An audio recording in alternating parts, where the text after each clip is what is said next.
शहर के मंसूरी जमात खाने धार में इमाम तंजीम व सनी यूथ विंग का भव्य कार्यक्रम हुआ, जिसमें शामिल हुए संगठन के राष्ट्रीय अध्यक्ष व member of central Waqf council और दिल्ली के इंजीनियर मोहम्मद हामिद। कार्यक्रम में मुख्य रूप से युवाओं को कैसे कट्टरपंथी विचारधाराओं से बचाया जाए, इस पर चर्चा हुई। साथ ही देश प्रेम की बातें भी की गई।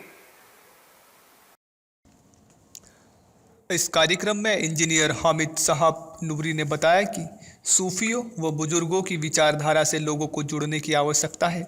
समाज को इनके साथ जुड़कर ही फायदा होगा, किसी भी प्रकार का नुकसान नहीं होगा।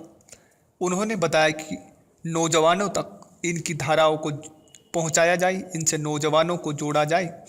इस्लाम की नज़र में मुल्क से बड़ा कोई नहीं है। मुल्क से वफादारी एवं मुल्क को ही इन्होंने सब कुछ बताया। वहीं इन्होंने वफादारी की अहमियत पर भी गंभीर रूप से चर्चा की एवं आतंकवादी विचारधारा को दुनिया के लिए सबसे बड़ा नासूर बताया। उन्होंने कहा कि मुस्लिम समाज में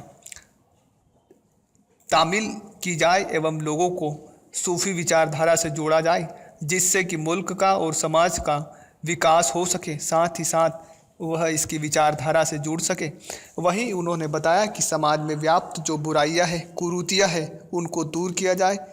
समाज में शिक्षा के महत्व पर इन्होंने जोर देते हुए कहा कि शिक्षा सबसे महत्वपूर्ण पहलू है। साथ ही नशा मुक्त समाज बनाने के लिए भी विशेष तौर पर जोर दिया गया और बताया गया कि आज का युवा नशे की गिरफ्त में जाता जा रहा है, जिससे समाज और देश को बहुत नुकसान हो रहा है। उन्होंने आह्वान किया और निवेदन भी किया कि नशा मुक्त भारत बनाने में सबको अपना अहम योगदान देना ही चाहिए। कार्यक्रम में मुस्लिम युवाओं ने बढ़ चढ़कर हिस्सा लिया और समाज के वरिष्ठों के साथ एक आवाज़ में बुलंद करते हुए कहा कि हम सभी आपके साथ हैं एवं देश की तरक्की एवं समाज के संगठन में हम साथ मिलकर काम करेंगे। बढ़ चढ़कर हिस्सा ले रहे युवाओं ने सबकी तारीफ की एवं वरिष्ठों का आशीर्वाद लेकर इस कार्यक्रम को बेहद ही अहम बताया। साथ ही मुंबई से राष्ट्रीय अध्यक्ष एवं प्रवक्ता शामिल हुए। उन्होंने भी कई गंभीर मुद्दों पर अपनी बेबाकी से राय प्रस्तुत की एवं देश की तरक्की में विशेष योगदान देने के लिए समाज का शुक्रिया अदा किया।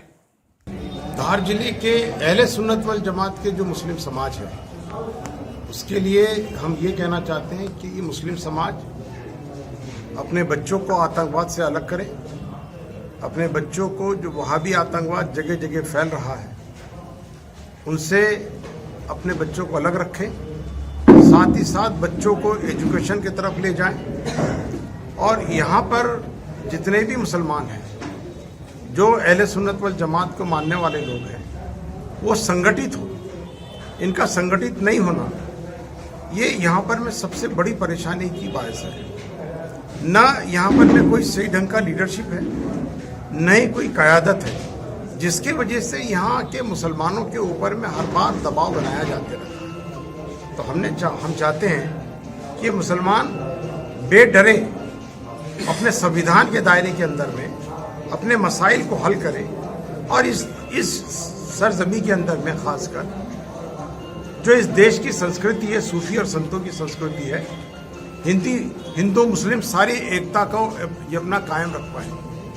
किसी भी तरीके से इस देश का माहौल ख़राब ना करें, ना होने दे। और अगर कोई माहौल ख़राब करता है तो आप बहुत ही ज़ब्त के साथ कानून के दायरे के अंदर में अपने एकता को कायम रखते हुए उसका मुकाबला करें। आपकी जो कमेटी है वो मुस्लिम समाज की किस तरह से मदद करेगी, किस तरह से इनका डेवलपमेंट करेंगी, कुछ रूपरेखा है इसकी? हमारी कमेटी सबसे पहले एजुकेशन के ऊपर ख्याल करती है और हम यहाँ के लोगों को बोलना चाह रहे हैं कि वो अपने बच्चों को पढ़ाएं और हायर एजुकेशन के अंदर में ले जाएं।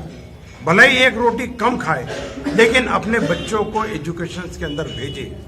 लड़का और लड़की दोनों को पढ़ाएं और एजुकेशन को पूरे ताकत के साथ में मजबूती से उठाएं। इस्लाम में आतंकवाद की क्या जगह है? इस्लाम में आतंकवाद की जगह है ही नहीं, बल्कि इस्लाम आया ही आतंकवाद को ख़त्म करने के लिए है।